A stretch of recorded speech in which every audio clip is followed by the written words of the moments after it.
بسم الله الرحمن الرحيم كتاب أنزلناه إليك مبارك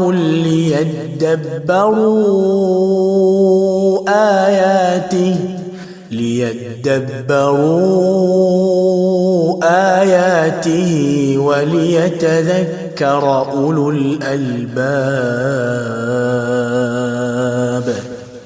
بسم الله، الحمد لله، والصلاة والسلام على أشرف الأنبياء والمرسلين وعلى آله وصحبه أجمعين. اللهم علمنا ما ينفعنا وانفعنا بما علمتنا وزدنا علما نافعا مولانا رب العالمين، اللهم آمين. أما بعد، أيها الإخوة والأخوات، لازلنا وإياكم في شرح منظومة حفظ الأماني ووجه التهاني في القراءات السبع للإمام الشاطبي رحمه الله تعالى رحمة واسعة. Leo biidhnillah subhanahu wa ta'ala tunaendelea na silsila yetu katika kuisherehesha manzuma ya Ash-Shatibiyya. Katika darsa iliyotangulia ambayo ilikuwa ni darsa ya 36 tuliishia katika beti ya 342, na leo biidhnillah subhanahu wa ta'ala katika darsa yetu hii, darsa ya 37, tutachukua kuanzia beti ya 343 hadi beti ya 351 tukiwa na mlango wa arraat. Tunamwomba Allah subhanahu wa ta'ala ajalie haya ambayo tunaojifunza yawe ni khalisan liwajhihi alkarim, na Allah subhanahu wa ta'ala ajalie ndani yake yasiwe na riya wala sum'a. Allahumma amin. Qala an-nadhim rahimahullah, babu madhahibihim fi ar-ra'at ورقق ورش كل راء وقبلها مسكنة ياء أو الكسر موصلا ولم ير فصلا ساكنا بعد كسرة سوى حرف الاستعلى سوى الخاف كملا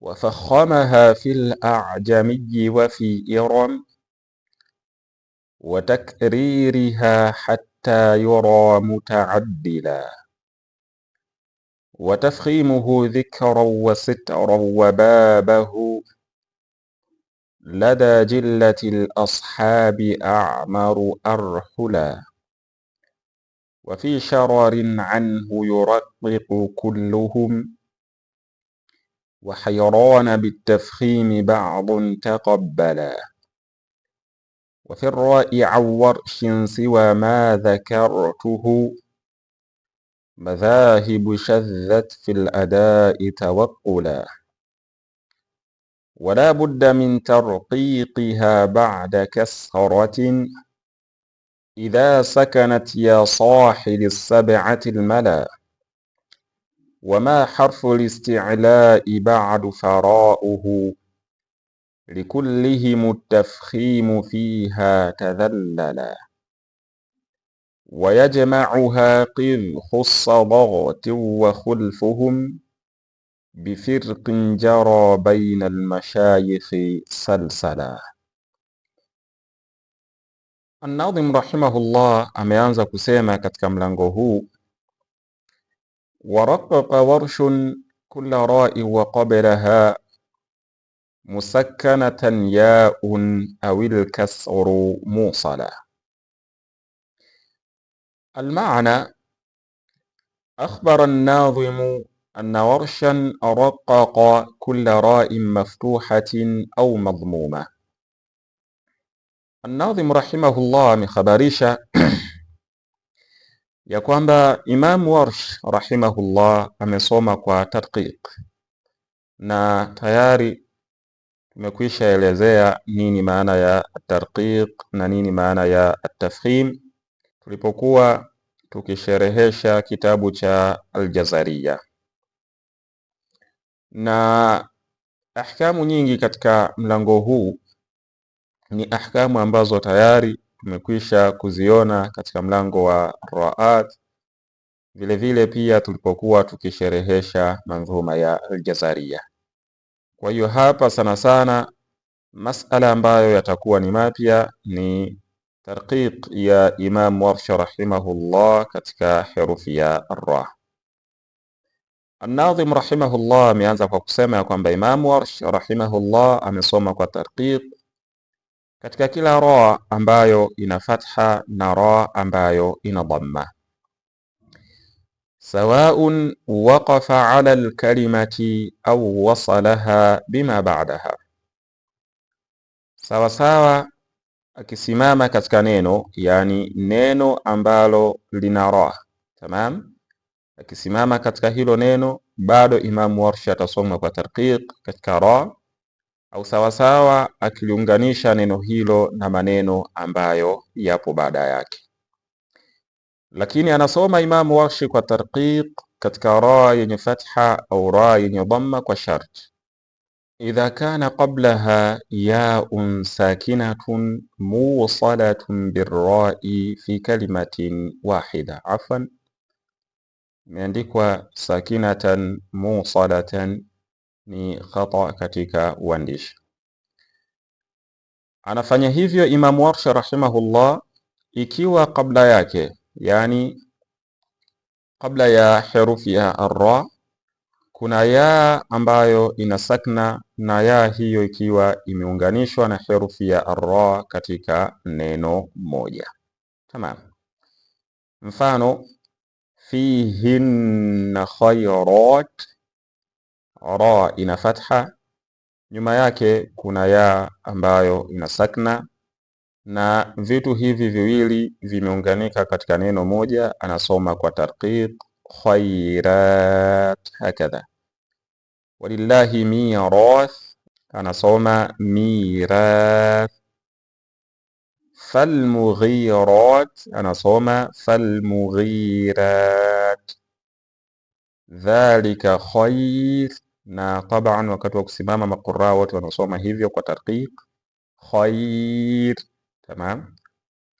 Bal fa'alahu kabiruhum, anasoma kabiruhum kwa tarqiq. Wa qawluna musalatun birra'i fi kalimatin wahida, na tuliposema musalatun birra'i fi kalimatin wahida, yani ihtarazna bihi an al-ya'i al-waqi'ati qabla ar-ra, tunakuwa tumevua kwa kauli hii ya ambayo itakuwa imetukia kabla ya herufi ya ar-ra, wa kanat hiya fi kalima, na ikawa herufi ya ipo katika neno jingine, warra'u fi kalimatin ukhra, na ar-ra ikawa katika neno jingine. Yani tunaposema ya kwamba herufi ya ar-ra inatakiwa iwe imeungana na herufi ya katika neno moja, maana yake ukikuta sehemu herufi ya ipo katika neno na ra ipo katika neno jingine, basi sehemu hiyo hakutokuwa na tarqiq kwa Imam Warsh. Mfano, fi raib. Tamam, masharti yametimia kasoro sharti moja. Ra ina fatha, nyuma yake kuna ya ina sakna, lakini sharti ambalo limedondoka herufi ya na herufi ya ra havipo katika neno moja, yani vipo katika maneno mawili tofauti. Kwa hiyo Imam Warsh rahimahullah atasoma kwa tafkhim kama wanavyosoma maquraa wengine, fi raib hakadha. Kadhalika muqni'i ru'usihim, ra na ya vimetengana katika maneno mawili tofauti. Imam Warsh atasoma kwa tafkhim. Fawarshun yufakhimu ar-ra'a fi hadha wa amthali, Imam Warsh rahimahullah anasoma kwa tafkhim, yani anasoma kwa uzito katika herufi ya arra katika hili na mfano wa hili. Wa qawluhu, na an-Nadhim rahimahullah aliposema hapa, tulikuwa tunasherehesha waraqaqa warshun kulla ra'i wa qablaha musakkanatan yaun. Tamam. Na Imam Warsh rahimahullah amesoma kwa tarqiq katika kila ra, lakini kabla yake kunatakiwa kuwe kuna yaun musakkana, ya ambayo ina sakna. Tamam. Wa qawluhu, na kauli yake an-Nadhim rahimahullah aliposema awil kasru musala, maana anna warshan yuraqiqu ar-ra al-maftuha wal madhmuma, ya kwamba Imam Warsh rahimahullah anasoma kwa tarqiq katika ra ambayo ina fatha au ina dhamma pia. Idha kana qablaha kasrun musalun birra'i fi kalimatin wahida, lakini kwa sharti ikiwa kabla yake, yani kabla ya herufi ya arra kuna kasra ambayo imeunganishwa na ra katika neno moja. Kanuni ya kwanza, ra ambayo ina fatha na ra ambayo ina dhamma, kabla yake kuna ya yenye sakna katika neno moja.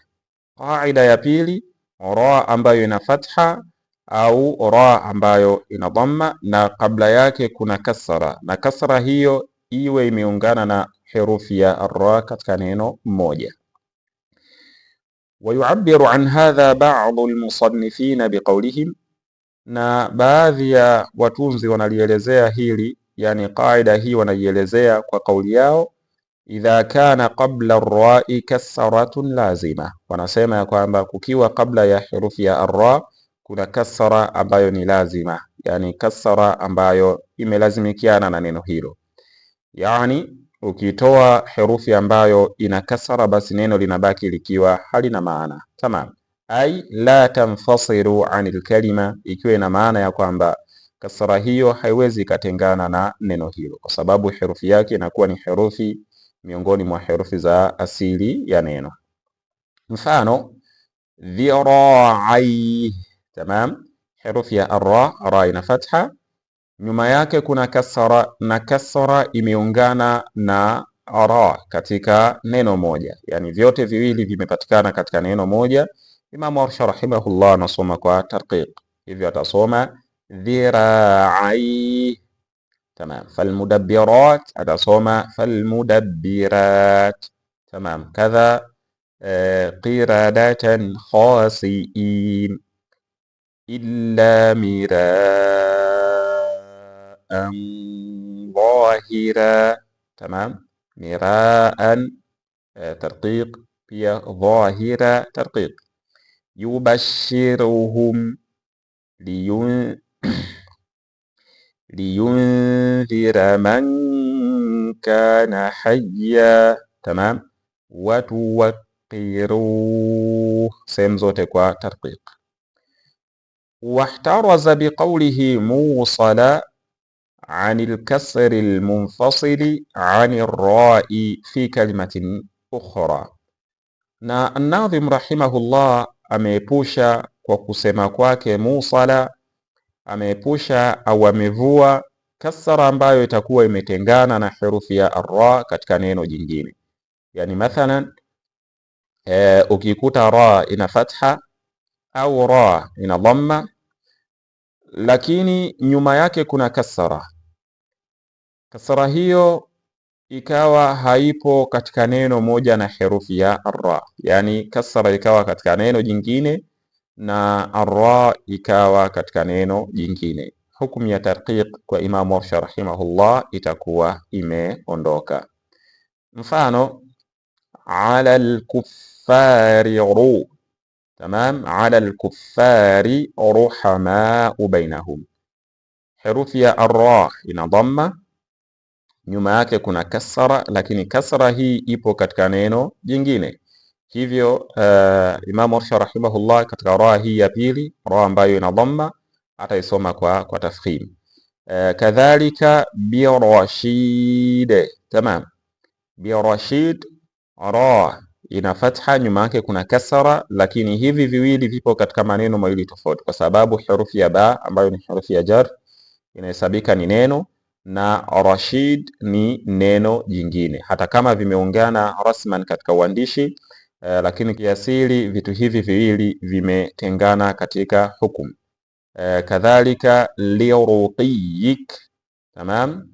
Herufi ya allam ambayo ndio ina kasra ni neno, inahesabika ni neno, na ruqiyika, neno hili pia linahesabika ni neno ambalo linajitegemea, yani herufi ya ra inajitegemea katika neno jingine.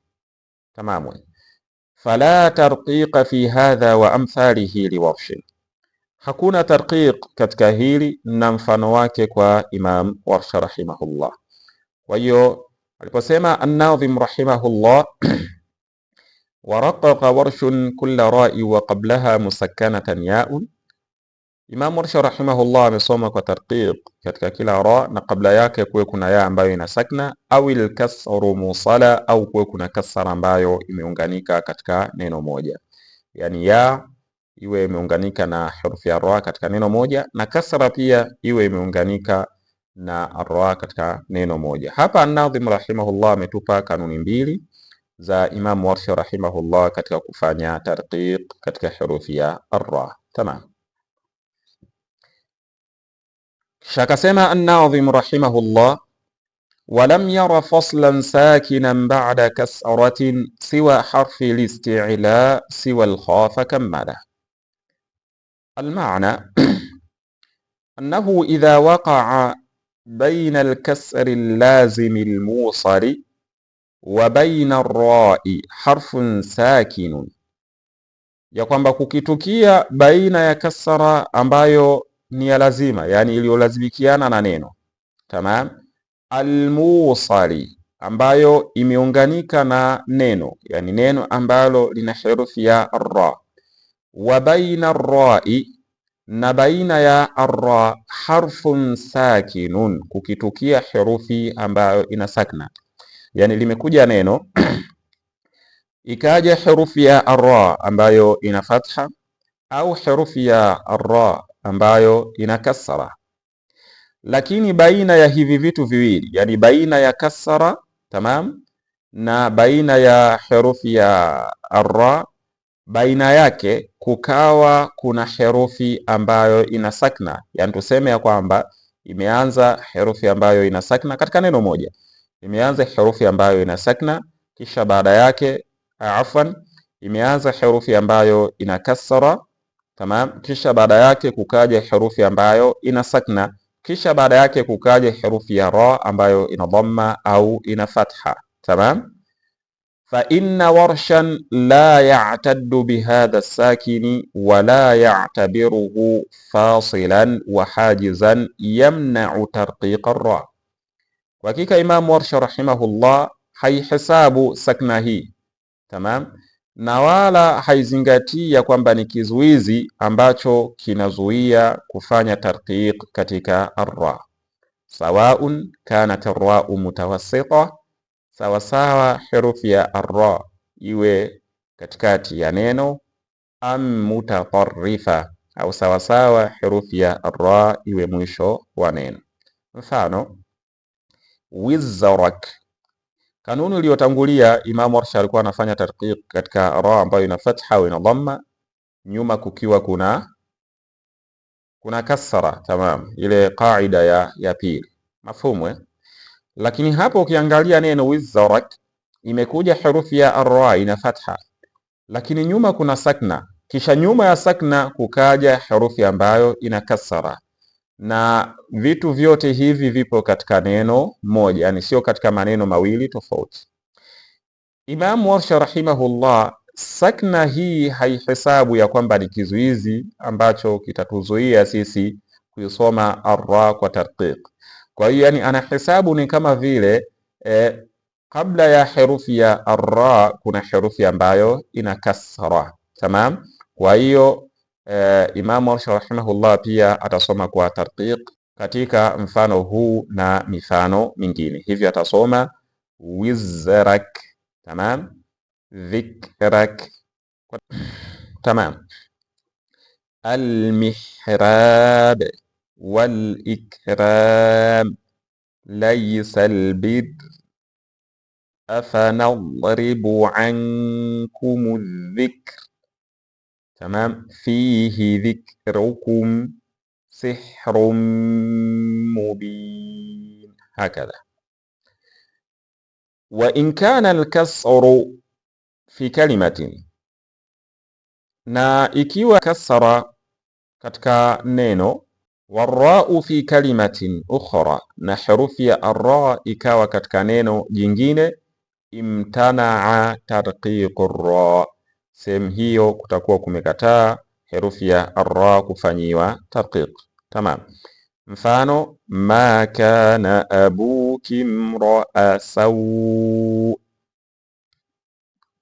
imekuja herufi ya arra, nyuma yake kuna herufi ambayo ina sakna, lakini nyuma yake kuna herufi ambayo ina kasara, lakini kasara hii ipo katika neno jingine. Tamam, ipo katika neno jingine, na herufi ya arra imepatikana katika neno jingine, hivyo sharti moja hapa litakuwa limekosekana, na kama sharti moja limekosekana, pia hukumu ya at-tarqiq itakuwa imekosekana. Hapa Imam Warsha rahimahullah anasoma kwa tafkhim kama ambavyo wanasoma maimamu wengine. Tamam.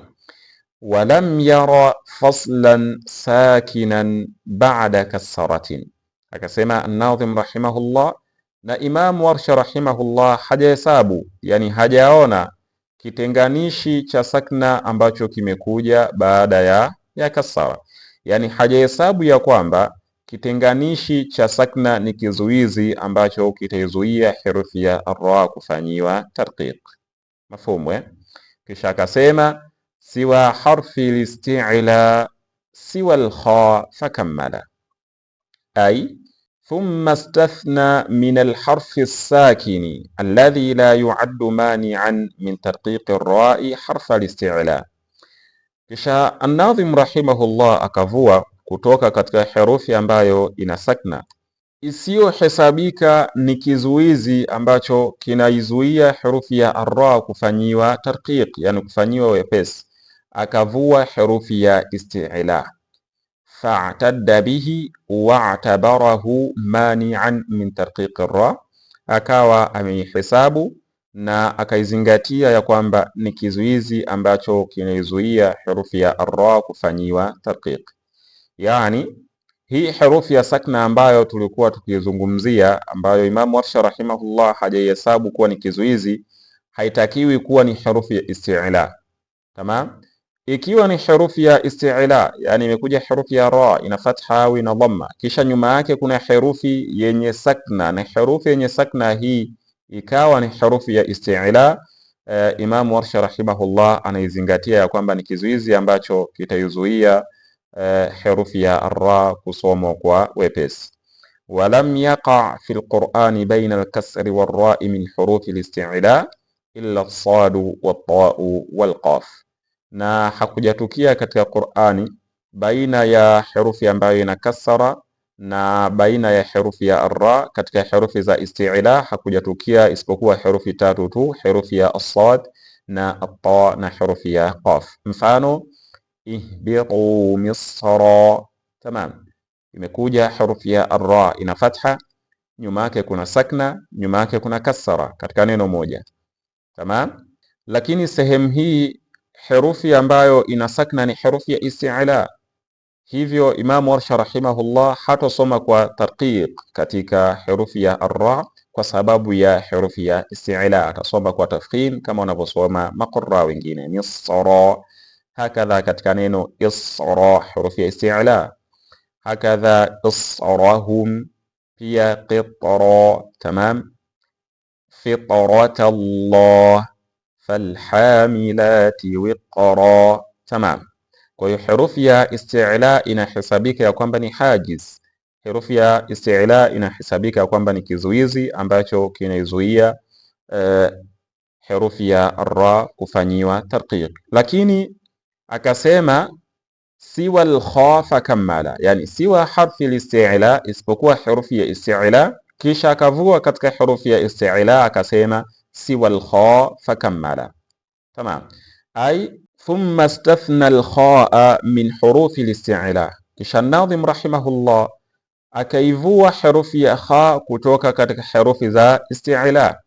Falam ya'tabirha fasilan, hakuizingatia ya kwamba herufi ya kha kuwa ni kizuizi. Wa alhaqaha bihurufi listifal, na akawa ameiunganisha herufi hiyo ya kha pamoja na herufi za istifal.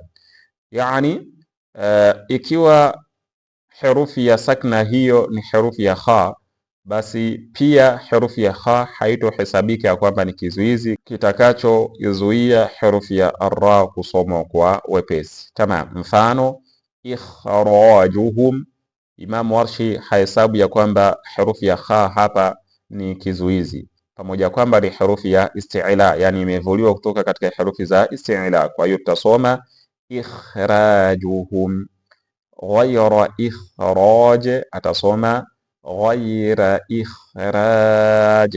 Tamam. Ikhrajikum atasoma ikhrajikum na ikhraja. Sehemu zote hizi atasoma kwa wepesi. Walam yara faslan sakinan ba'da kasratin, na Imam Murshi rahimahullah hajaona kizuizi cha sakna kilichokuja baada ya kasara, yani hajaona ya kwamba sakna inaweza ikaizuia herufi ya arra kufanyiwa tarqiq. Tamam, ikiwa imekuja baada ya kasara, yani imekuja kasara kisha herufi yenye sakna kisha herufi ya arra.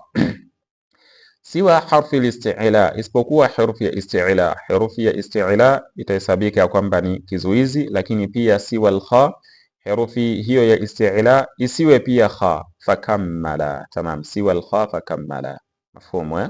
Kisha akasema an-Nadhim rahimahullah, wa fakhamaha fil a'jami wa fi iram wa takririha hatta yura mutaaddila. Al-ma'na fakhama warshun arraa fi kulli ismin a'jamiyyin wujida fihi sababu tarqiq.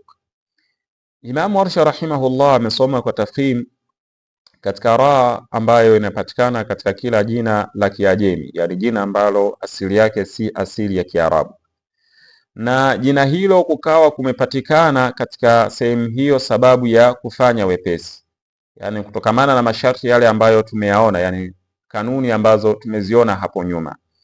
Kanuni hizo zikipatikana katika jina la Kiajemi ambalo linatuwajibisha kuifanyia ra tarqiq, Imam Warsh rahimahullah amekhalif qaida akasoma kwa tafkhim. Tamam. Walwaqi'u minhu fil Qur'ani thalathatu asma'in, na kilichotukia katika aina hii ya jina ambalo ni la Kiajemi na kuna ra, na ra hiyo kumepatikana sababu ya kuifanyia tarqiq, kumetukia katika Qur'ani tukufu majina matatu tu. Mafhumu? Jina la kwanza ni Ibrahim, ni jina la Kiajemi, sio asili ya Kiarabu. Israil na Imran. Jina la Ibrahim tuna ra ambayo ina fatha, nyuma kuna sakna, nyuma yake kuna kasra. Kulingana na kanuni tulizoziona, Imam Warsh alitakiwa kusoma Ibrahim, hakadha Israil, hakadha Imran, lakini amesoma kwa tafkhim katika majina haya. Farra'u tufakhamu fi hadhihi al-asma, hivyo herufi ya arra inasomwa kwa uzito katika majina haya, haithu dhukirat fi al-Qur'ani al-Karim, popote yatakapotajwa katika Qur'ani tukufu. Wa fakhamaha fi al-a'jami, na Imam Warsh rahimahullah amesoma kwa tafkhim katika ra ambayo imepatikana katika jina la Kiajemi. Kisha akasema wa fi iram, ay wa fakhama Warshun arraa aidan fi kalimat iram, na Warsh rahimahullah amesoma kwa tafkhim pia katika herufi ya arra katika neno iram, fi qawlihi ta'ala fi surati al-Fajr, katika kauli yake Allah subhanahu wa ta'ala katika surat al-Fajr aya 7, irama dhati al-imad, imekuja herufi ya arra nyuma yake kuna kasra. Kulingana na kanuni itakuwa tusome kwa tarqiq iram, lakini neno hili na jina hili Imam Warsh rahimahullah amelisoma kwa tafkhim, hivyo anasoma iram kwa uzito. Tamam. Kisha akasema wa takririha ay wafakhama warshun arraa fi lkalimati allati takarrarat fiha arra. Na Imam Warsh rahimahullah amesoma pia kwa tafkhim katika herufi ya arra katika neno ambalo kutakuwa kumejirudia ndani yake herufi ya arra, yani limekuja neno kisha ikajirudia ra mara mbili katika neno hilo, hivyo kukipatikana katika neno ra mbili. Wa wujida sababun litarqiqi alula faqat, na kukapatikana sababu ya kusoma kwa wepesi katika ra ya kwanza tu, fayatruku tarqiqaha wa tufakham. Imam Warsh rahimahullah ataacha kulisoma neno hilo kwa wepesi, yani ra hiyo kwa wepesi, na ataisoma kwa uzito. Waqad waqa'at ar-ra'u mukarraratan fi 5 kalimatin, na ar-ra imetukia ikiwa imejirudia katika maneno matano. Neno la kwanza ni dhirara, tamam, dhirara. Ra ya kwanza ina fatha lakini nyuma yake kuna kasara, tamam. Kiasili ilitakiwa tusome dhirara, tamam, dhirara, yani tuifanyie tarqiq ra ya kwanza kwa sababu masharti yametimia, na tusome kwa tafkhim katika ra ya pili, tamam.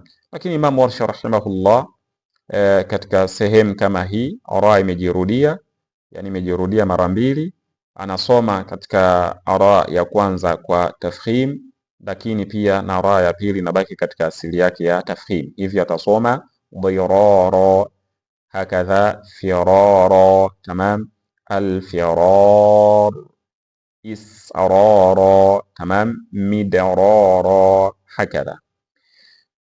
Thumma bayyana an-nadhimu illata tafkhimi ar-ra'i al-mukarrarati faqal, kisha an-nadhim rahimahullah akabainisha sababu ya kuyosoma kwa tafkhim ra ambayo imejirudia, akasema hatta yura mutaaddila, ay wadhalika anna ar-ra'a ath-thaniyata mufakhama, na hilo ni kwa sababu ya kwamba ra ya pili inafanyiwa tafkhim, idh la mujiba litarqiqiha, kwa sababu hakuna kiwajibishi ambacho kitatufanya kuiwepesisha ra ya pili. Warau alula wujida sababu tarqiqiha, na ra ya kwanza kumepatikana sababu ya kuisoma kwa wepesi, wa huwa kasru ma qablaha, nayo ni kasra ambayo ipo kabla ya herufi ya ra ya kwanza, sawa. Walakinaha fukhimat, lakini ra hiyo ya kwanza imesomwa kwa tafkhim, liyataaddala al-lafdhu, ili neno liwe limekaa sawa sawa, bitafkhimi ar-ra'ain, kwa kusoma kwa uzito katika ra mbili, yani tusije tukasoma kwa wepesi katika ra ya kwanza na ra ya pili tukaisoma kwa uzito, lafdhi inakuwa bado haijakaa vizuri katika matamshi, tamam. Kwa hiyo amefanya hivyo Imam Warsh rahimahullah, liyataaddala al-lafdhu, ili tamshi likae sawa sawa, bitafkhimi ar-ra'ain, kwa kusoma kwa uzito katika ra zote mbili, lima fihi min al-intiqali min tafkhimin ila tafkhim, wale ambayo yanapatikana katika neno hilo kunako kuhama kutoka katika uzito kwenda katika uzito, yani ndio inakuwa wepesi. Umetoka kuifanyia tafkhim ra ya kwanza kisha unaendelea kuifanyia tafkhim ra ya pili, tofauti na tukisoma kwa tarqiq katika ra ya kwanza kisha tuhame kutoka katika tarqiq kwenda katika uzito katika ra ya pili, fayakunu aysara fi nutq. Hili jambo ndilo ambalo litakuwa ni jepesi katika utamshi, na hizi ni sababu mara zote tunasema lakini kinachohukumu ni riwaya. Hakadha Imam Warsh rahimahullah amepokea kutoka kwa walimu wake, kutoka kwa walimu wao, kutoka kwa walimu wao mpaka kwa Mtume Muhammad sallallahu alayhi wasallam, tamam. Kwa hiyo hata yura mutaaddila, ili neno hilo libaki katika uadilifu wake, yani likae katika usawa, kwa sababu tunakuwa tumetoka katika tafkhim kwenda katika tafkhim, wazi. Wafakhamaha fil a'jami, na Imam Warsh amesoma kwa tafkhim katika herufi ya ra ambayo inapatikana katika jina la Kiajemi, tumeyaona hapo. Wa fi Iram, na katika neno Iram. Wa takririha, na sehemu ambayo ra imejirudia mara mbili. hatta yura mutaaddida, ili tamshi hilo libaki katika uadilifu, yani libaki katika usawa, kwa kufanya tafkhim ra zote mbili. Mafhum. Kisha akasema an-Nadhim rahimahullah wa tafkhimuhu dhikran wa sitran wa babahu lada jillati al-ashabi a'maru arhula. Tamam. Al-ma'na هذا أيضا من جملة المستثنى من الراء التي حال بينها وبين الكسر حائل غير حصين لا يمنع ترقيقها. Hili pia ni katika ujumla wa mambo ambayo yamevuliwa kutoka katika herufi ya arra, herufi ambayo kumetokea kizuizi baina yake na baina ya kasara, lakini kizuizi hiki kikawa ni ghairu hasinin, kizuizi ambacho si imara, la yamna'u tarqiqaha, na kizuizi hiki hakiizui herufi ya arra kusomwa kwa wepesi.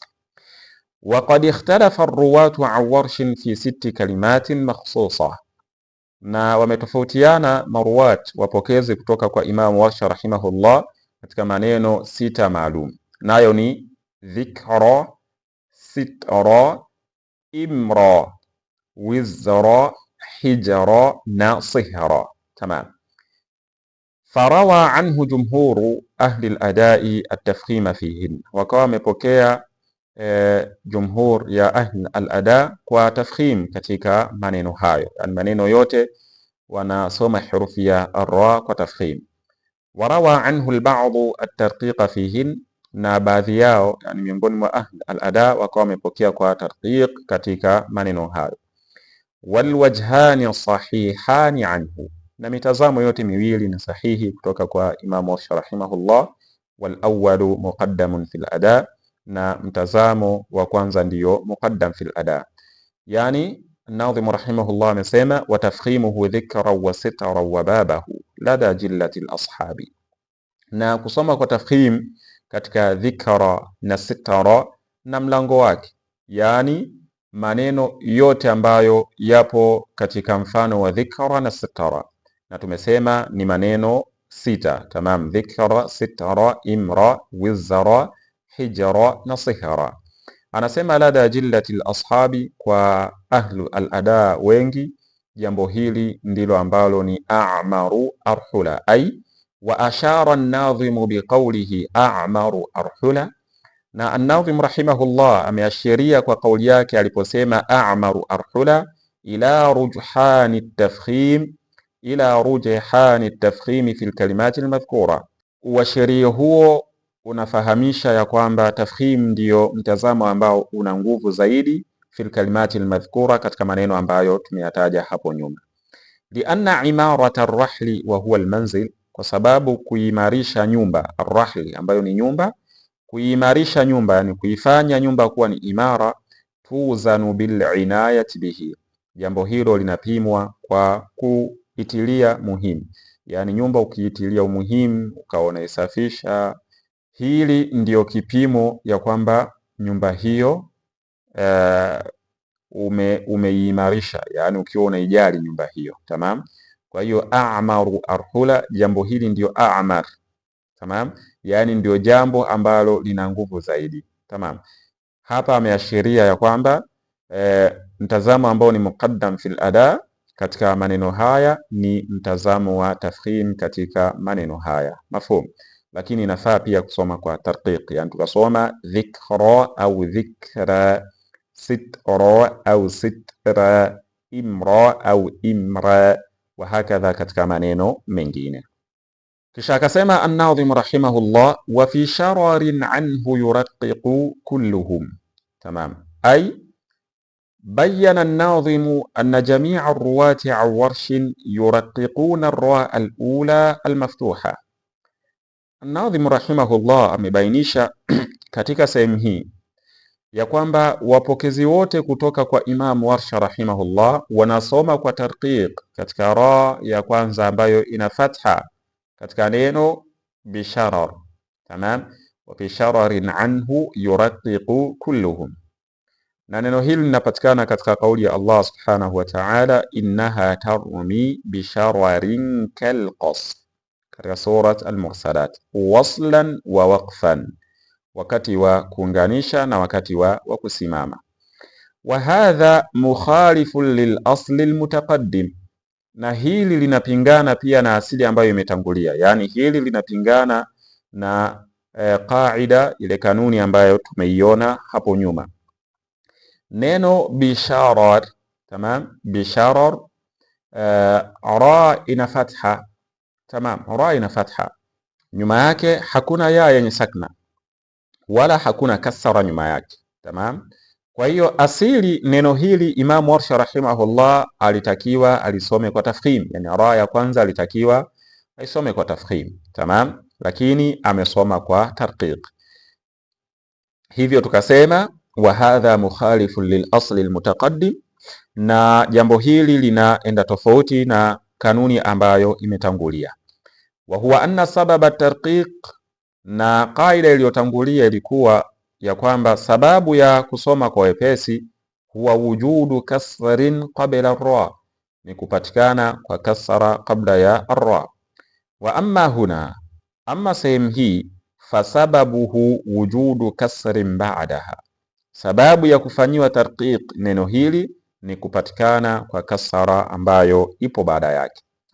Wa amma ra thaniya, ama ra ya pili, faturaqqaqu liljami' liannaha maksura, ra ya pili tasomwa kwa wepesi kwa wanachuoni wote, maqurra wote, kwa sababu ra ya pili ina kasra.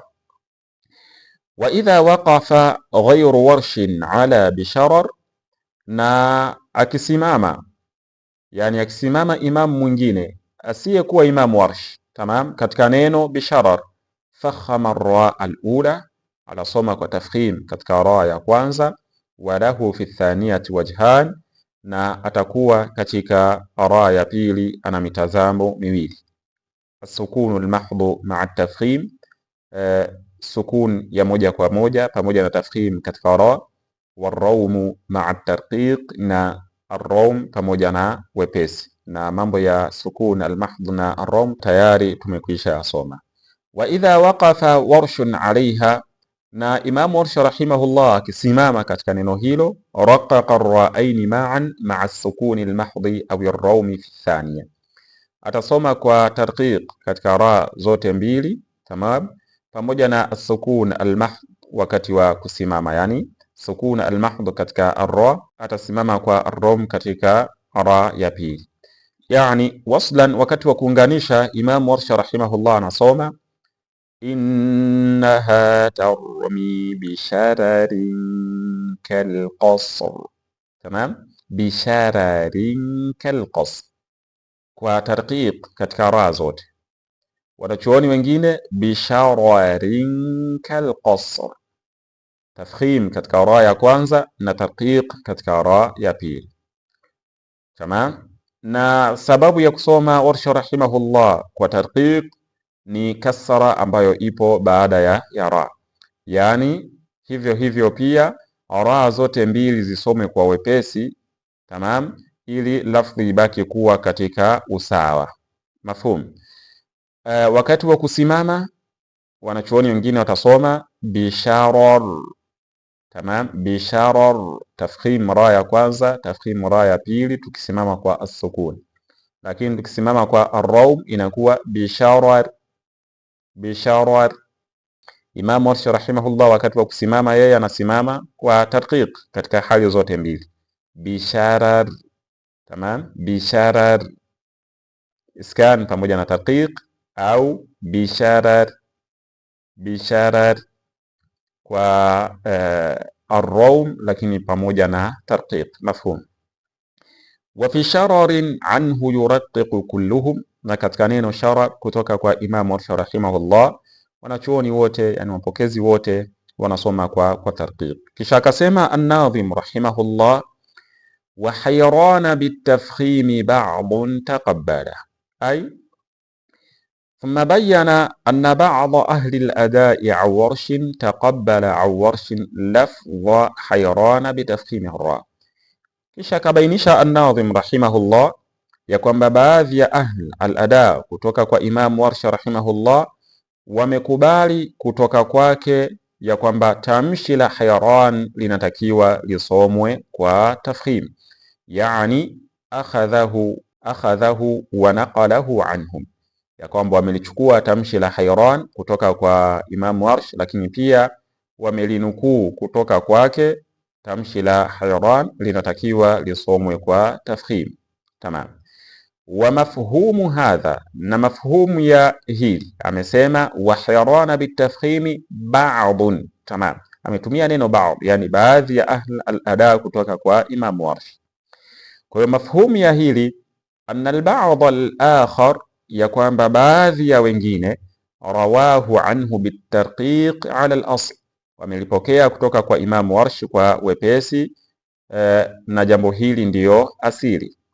Fayakunu fi lafdhi hayran wajhan, hivyo kutakuwa katika tamshi la hayran kuna mitazamo miwili. Tunaposema ndio asili, kwa sababu ra ina fatha, nyuma yake kuna ya ambayo ina sakna. Kwa hiyo asili kwa Imam Warsh rahimahullah, neno hili litakiwa lisome kwa tarqiq. Tamam. Kwa hiyo tamshi hili kwa Imam Warsh rahimahullah atakuwa na mitazamo miwili. At-tafkhim atasoma kwa tafkhim kwa uzito, hayran, na at-tarqiq atasoma kwa wepesi, hayran. Tamam. Wa hayrana bitafkhimi, na neno hayran kwa tafkhimi kwa uzito, ba'dun taqabbala, baadhi ya ahli al-ada wamelipokea hivyo kutoka kwa Imam Warsh. Mafhum. Kisha akasema an-Nadhim rahimahullah, wa fi ar-ra'i 'an Warsh siwa ma dhakartuhu madhahibu shadhat fi al-ada'i tawaqqula, ay thumma bayyana annahu warada 'an Warsh madhahibu kathira fi ar-ra'i ghayru ma dhakarahu. Kisha akabainisha an-Nadhim rahimahullah ya kwamba kumepokelewa kutoka kwa Imam Warsh rahimahullah madhhabu nyingi sana katika herufi ya ar-ra, tofauti na madhahib ambazo amezitaja, yani kanuni zile ambazo amezitaja katika beti hizi zote zilizotangulia. Wa hadhihi al-madhahib, lakini madhhabu hizi shadha irtifa'uha wa naqluha fi turuq al-ada, zimejitenga kunyanyuliwa kwake, lakini pia na kupokelewa katika njia za ada. Yani madhhabu hizi zingine zinahesabika ya kwamba ni shadha. Tamam, ni madhhabu ambazo zimejitenga. Fala yuhfalu biha, hivyo madhhabu hizo hazizingatiwi. Wala ya'nina dhikruha, na wala madhhabu hizo hazituhusu, yani hazina maana yoyote katika kuzitaja. Tamam, wala ya'nina dhikruha, na wala madhhabu hizo hazina maana yoyote katika kuzitaja. Walidhalika amsaka an bayaniha, na kwa ajili hiyo Nadhim rahimahullah akawa amejizuia kuzibainisha, lidhaafiha, kwa sababu ya udhaifu wake, wa shudhudhiha, na kujitenga kwake. Kwa hiyo kuna baadhi ya mambo ambayo yamepokelewa kutoka kwa Imam Warsh rahimahullah, lakini hayafanyiwi kazi katika usomaji. Ahkamu ambazo zinabebwa katika utendaji kazi kutoka kwa Imam Warsh rahimahullah katika hukumu ya ar-ra ni hizi ambazo tumezitaja katika beti hizi. Kisha akasema an-Nadhim rahimahullah, wala budda min tarqiqiha ba'da kasratin idha sakanat ya sahi lis-sab'ati al-mala. Al-ma'na bayyana an-Nadhim annahu yajibu tarqiqu ar-ra. An-Nadhim rahimahullah amebainisha hapa ya kwamba ni lazima kuisoma herufi ya ar-ra kwa wepesi, idha sakanat, kwa sharti herufi hiyo ya ar-ra ikiwa ina sakna, ba'da kasratin, na ikiwa imekuja baada ya kasra, lilqurra'i sab'a, kwa wanachuoni wote. Na tayari nadhani hukumu nyingi sasa hivi zinazofuata zitakuwa ni zile hukumu ambazo tumeshazisoma katika mandhuma ya al-Jazariya. Bisharti an takuna al-kasratu lazima, kwa sharti ya kwamba kasra hiyo iwe ni lazima, yani kasra ya asili katika neno hilo. Sawaun kanat ar-ra'u mutawassita am mutatarrifa, sawa sawa herufi ya ar-ra iwe katikati au iwe mwisho wa neno. Mfano Fir'aun, hukumu hii tumeshaiangalia pia. Al-irba kwa tarqiq wanachuoni wote, shir'a na mifano mingine. Wa sawaun kana sukunuha asliyan kahadhihi al-amthila am aridan, na sawasawa sakna yake iwe ni asili kama mifano hii au sakna yake iwe imetukia, mfano qad qudir, tamam. mustamir, tamam. mustaqir, tamam. فإذا كانت الكسرة عارضة وجب تفخيمها لجميع القراء أيضا. Kama ikiwa kasara imetukia, yani kasara iliyopo nyuma ya arra ikiwa sio kasara ya asili, pia ni wajibu kusoma kwa tafkhim kwa wanachuoni wote, tamam. Mfano amirtabu, liman irtada. Si shereheshi sana hizi ahkam kwa sababu tumezieleza kwa upana wake katika manzuma yetu ya Aljazaria, tamam. Na mfano irka'u, ra bado itahesabika ni mufakhama, pamoja kwamba kasara iliyopo kabla ya arra ni arida, yani sio kasara ya asili. Inda albad'i bihadhihi alkalima, wakati wa kuanza na hili neno irka'u, lianna hamzat alwasli arida, kwa sababu hamzat alwasli ni imetukia, yani hamzatul wasli si katika asili ya neno, tamam. Asili ya neno ni raka'a. Hamzatu alwasli imekuja kwa ajili ya kuisaidia herufi yenye sakna itamkwe vizuri. Faharakatuha kadhalika, kwa sababu hamzat alwasli ni imetukia, haraka yake pia ambayo itakuwa ni kasara hapa, nayo inahesabika imetukia, yani sio kasara ya asili.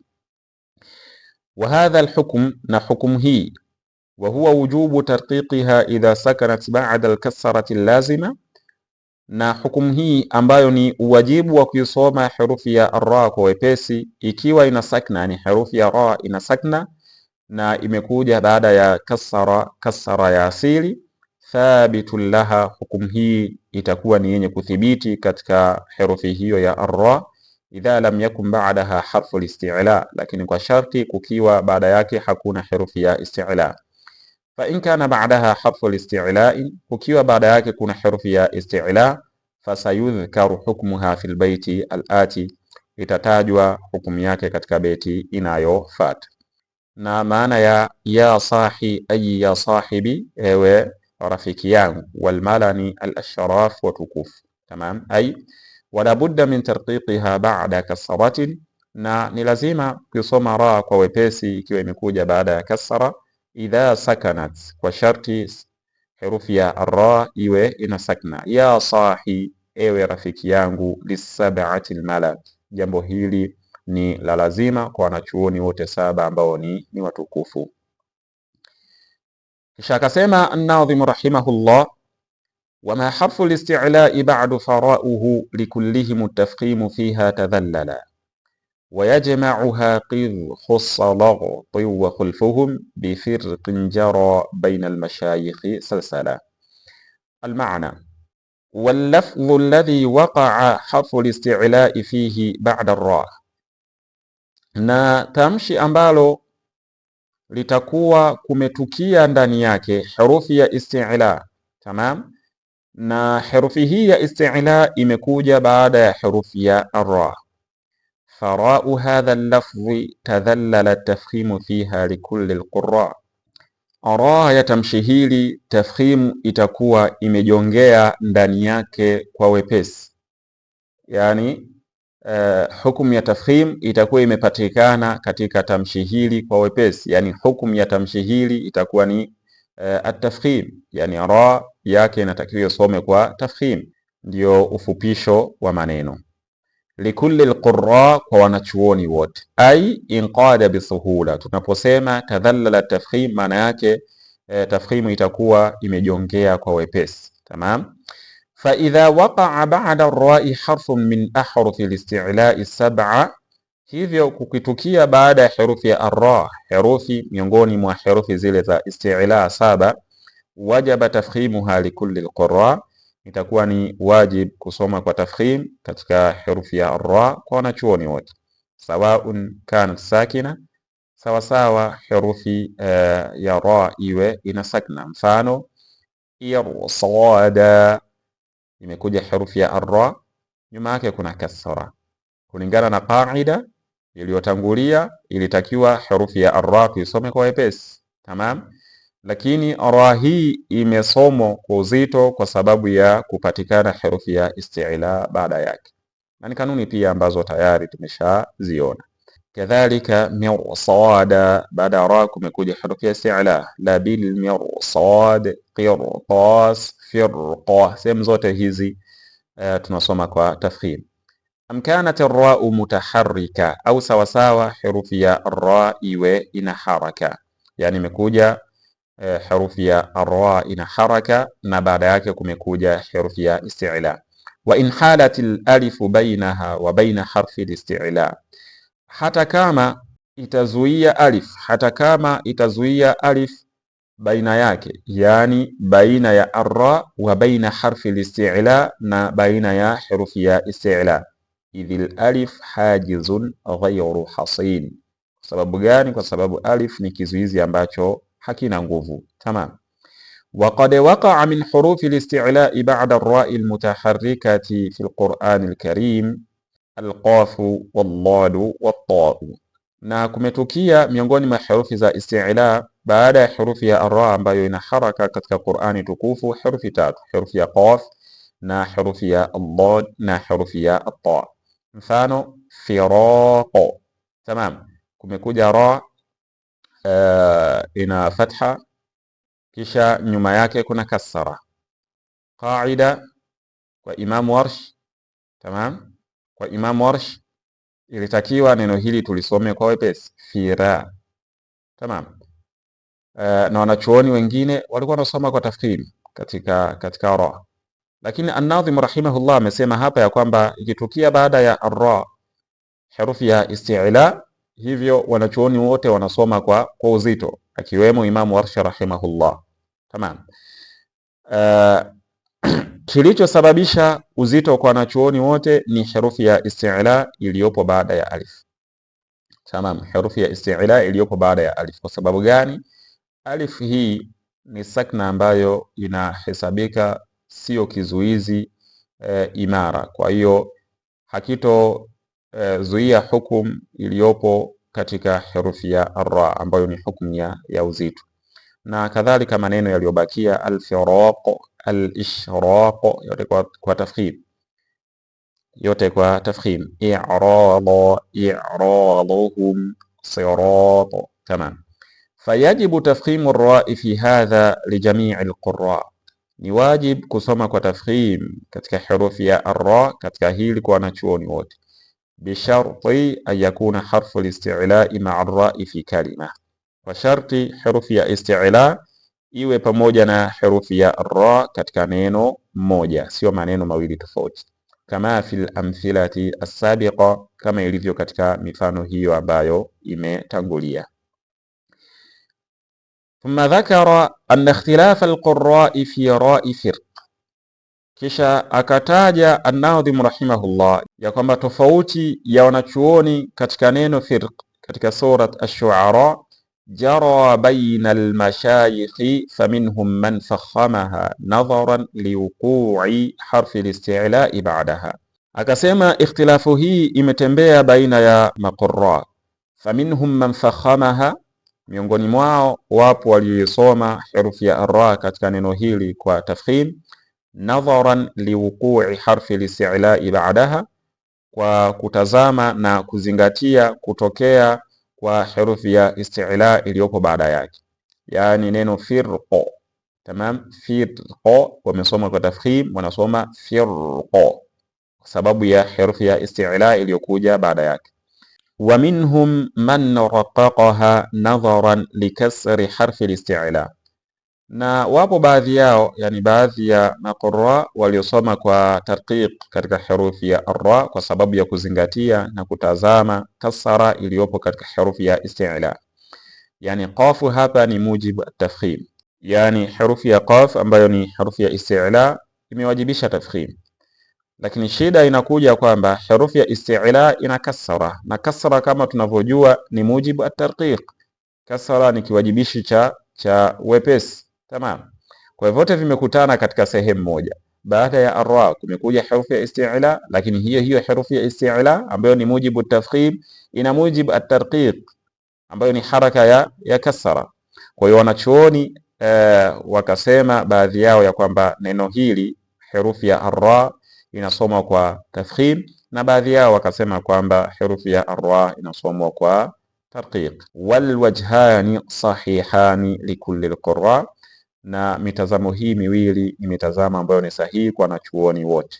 Ndipo aliposema an-Nadhim rahimahullah, wa khulfuhum, na al-khulf yani ikhtilaf ya wanachuoni bifirq, katika neno firq, jara baina al-mashayikh salsala, ikhtilafu hii imetembea baina ya maqurra kwa wepesi, yani imetembea kwa mfatano. Tamam, ya kwamba ni khilafu ambayo ni mashhur na mitazamo yote miwili inafanywa kazi. Wama harfu al-isti'la ba'du, na herufi ya isti'la ambayo imekuja baada ya herufi ya arra, farauhu likullihim at-tafkhim, hivyo ra yake, yani ra ambayo ipo katika neno na baada yake kumekuja herufi ya isti'la, wanachuoni wote wanasoma kwa tafkhim katika ra hiyo. Tamam. Wayajma'uha qidh khussa dhaghatin, kisha akataja herufi za isti'la akasema herufi za isti'la zinakusanywa na neno qidh khussa dhaghatin, ambayo ni qaf, herufi ya adha, herufi ya kha, sa, da, ghain na at-ta. Kisha akamalizia akasema wa khulfuhum bifirqin jara baina al-mashayikh salsala. Kufikia hapa tunakuwa tumehitimisha darasa yetu ya leo. Namwomba Allah subhanahu wa ta'ala jalie haya ambayo tunaojifunza leo katika mizani ya mema yetu siku ya Kiyama, fa huwa waliyu dhalika huwa alqadir alayh. Na kama kuna sehemu kuna khata au zalal au nisyan, hayo ni mapungufu yetu na ukamilifu ni wa Allah subhanahu wa ta'ala. Sallallahu wasallam ala nabiyyina Muhammadin sallallahu alayhi wasallam wa ala alihi wa sahbihi ajma'in. ربنا لا تزغ قلوبنا بعد إذ هديتنا وهب لنا من لدنك